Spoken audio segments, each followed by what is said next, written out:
दोस्तों, आपने अक्सर सुना होगा कि जब मियां तानसेन जी गाया करते थे तो उनके संगीत को सुनकर बारिश आ जाया करती थी, दीप जल जाया करते थे। लेकिन क्या आपने ऐसे संगीत के बारे में सुना है जो आपको बीमार कर सकता है, बहुत बहुत बीमार कर सकता है। दोस्तों, इस संगीत को सुनकर आपको सीधे दिल का दौरा पड़ सकता है और आपके कानों से कीड़े झड़ सकते हैं। दोस्तों, कुछ धुनें, कुछ गाने, कुछ संगीत इतना खास होता है जिसे सुनकर आपको अपना बचपन याद आ जाया करता है। वो बचपन की स्वीट मेमोरीज याद आ जाया करती है। लेकिन कुछ बड़ी बड़ी कंपनियों ने और उनके कलहकारों की टोलियों ने ये ठान रखा है कि आपकी उस बचपन की यादों को आग लगा देंगे, बर्बाद कर देंगे और उसकी ऐसी की तैसी कर देंगे। तो हाल ही में एक गाना रिलीज हुआ है जो कि टी सीरीज के यूट्यूब प्लेटफॉर्म पे अपलोड हुआ है। इस गाने को गाया है स्वर कोकिला महानतम गायक श्री नेहा कक्कड़ जी ने, और संगीत दिया है इस सदी के सबसे महान कंपोजर ने, और जो अपनी ओरिजिनल धुनों के लिए बहुत बहुत फेमस है, तनिष्क बागीची जी ने।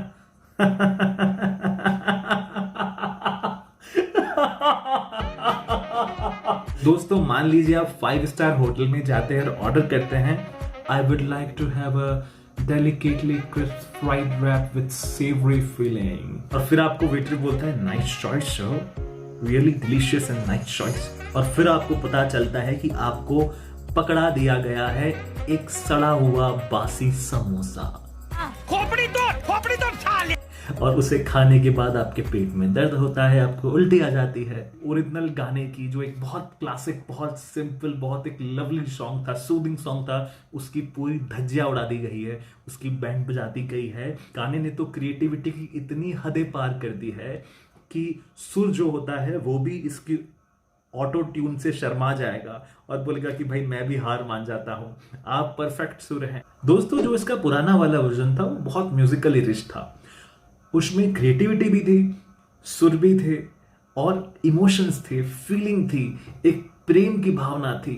हाँ, और यहाँ पे अगर हम सुनते हैं तो इस गाने को सुन के जो फीलिंग आता है ना, वो आता है कि बड़ी बड़ी कंपनीज का और आर्टिस्ट का लालच, फंसे हुए आर्टिस्ट लालच के चक्कर में, और ग्रीड और लस्ट।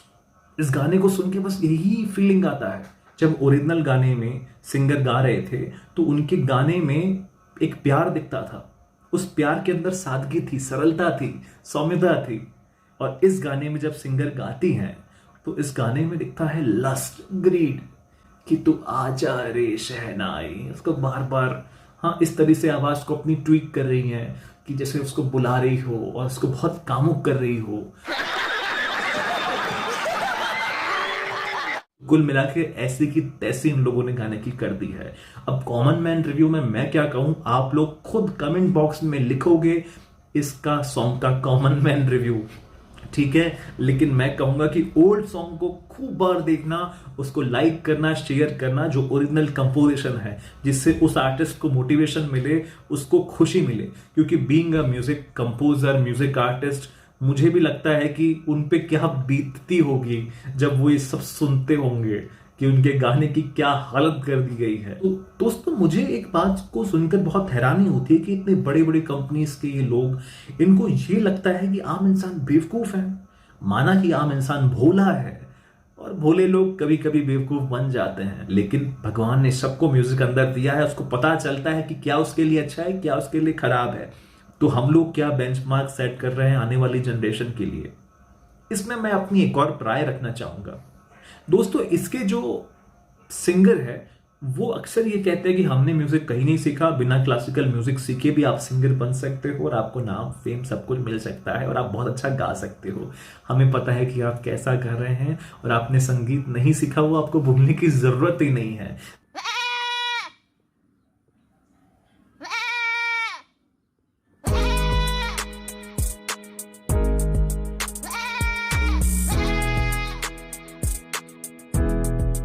मुझे ज्यादा दुख इस बात का होता है कि जब ऐसे लोगों को रियलिटी शोज का जज बनाया जाता है और इनसे कई गुना ज्यादा सीखे हुए टैलेंटेड लोग जो है वो ऑडिशंस की लंबी कतारों में, धूप में, उनके पसीने छूट रहे होते हैं और बेचारे वो स्ट्रगल करते रह जाते हैं।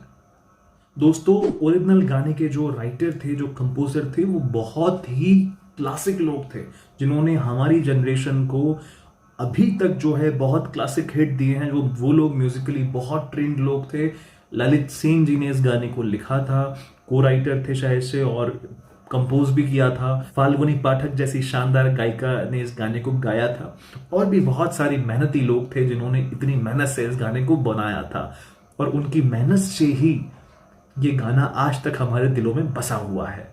लेकिन जो आज इस रिमिक्स के करता धरता है, जिन्होंने शपथ ले रखी है कि इस गाने को बिगाड़ के रहेंगे, उन्होंने भी बहुत मेहनत की है इस गाने को बिगाड़ने में। ऐसा नहीं है, बहुत सारी बीट्स डाल दी हैं, थोड़ा सा बेस इंक्रीज कर दिया है, थोड़ा सा आवाज को बहुत ज्यादा ऑटो ट्यून कर दिया है, बहुत ज्यादा सुर में लाने के लिए। तो बहुत मेहनत की उन्होंने भी, उनके हम काम को कम नहीं मान सकते। आपको सच्चाई से वाकिफ करवा देता हूं कि मैं एक इंटरव्यू देख रहा था इन नए कंपोजर्स के, जो खुद ये मान रहे थे कि ये बड़ी बड़ी कंपनीज जो है वो उनको बहुत अच्छा पैसा देती है।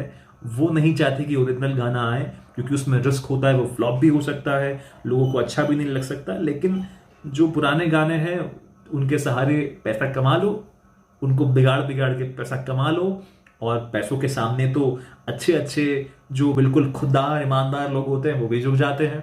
मुझे कई ऑफर्स आते हैं, कई बड़े बड़े गुटखा कंपनी के ऑफर्स आते हैं कि करो, अनगिनत सुनने वाले अमाउंट देने को तैयार होते हैं। स्वस्थ भारत, वाह क्या एक्टिंग कर रहा है।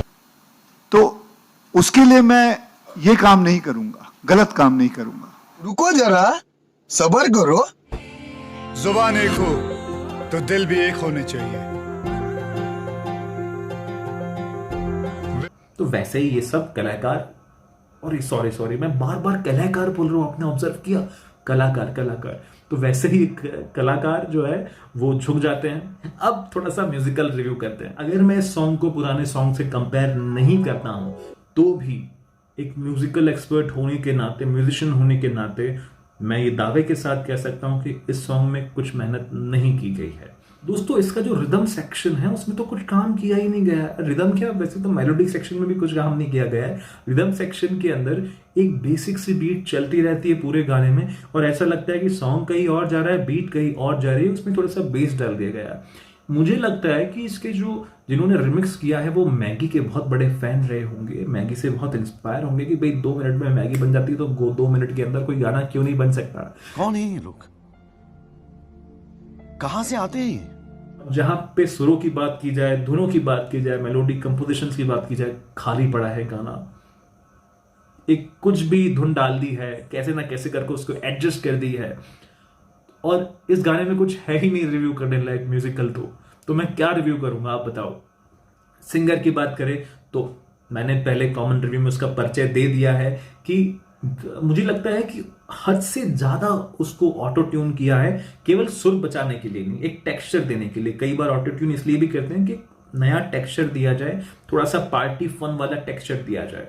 तो इस गाने का पूरा फीलिंग उन लोगों ने चेंज कर दिया है इससे। लेकिन इन लोगों को ये समझ में नहीं आता कि जितना ज्यादा आवाज को हम नेचुरल आवाज से दूर करते हैं, उतना वो लोगों के दिलों से दूर होता रहता है।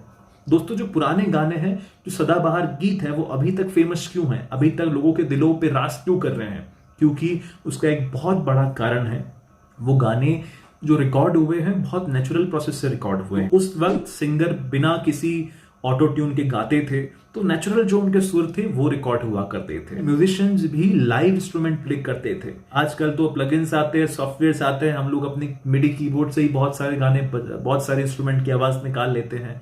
लेकिन पहले लाइव म्यूजिशियंस रहा करते थे, लाइव सिंगर रहते थे, सब एक साथ परफॉर्म करते थे, तो पूरा नेचुरल प्रोसेस था। इसलिए वो नेचुरल सुर, उनके जो नेचुरल भाव है, वो हमारे दिल में आज तक रहता है। तो रिदम के मामले में, मेलोडी के मामले में, कंपोजिशन के मामले में, सिंगिंग के मामले में ये गाना इज वाहिया, ये गाना कहीं अच्छा नहीं साबित होता है। दोस्तों, अगर मैं इस गाने को रेटिंग देना चाहूंगा तो ओरिजिनल सॉन्ग से कंपेयर करूंगा तो -5 मेरी तरफ से इसको रेटिंग होगी, -5। लेकिन अगर ओरिजिनल सॉन्ग को मैं नहीं सुनता हूं, भूल जाता हूं, तो फिर मेरी रेटिंग रहेगी 0।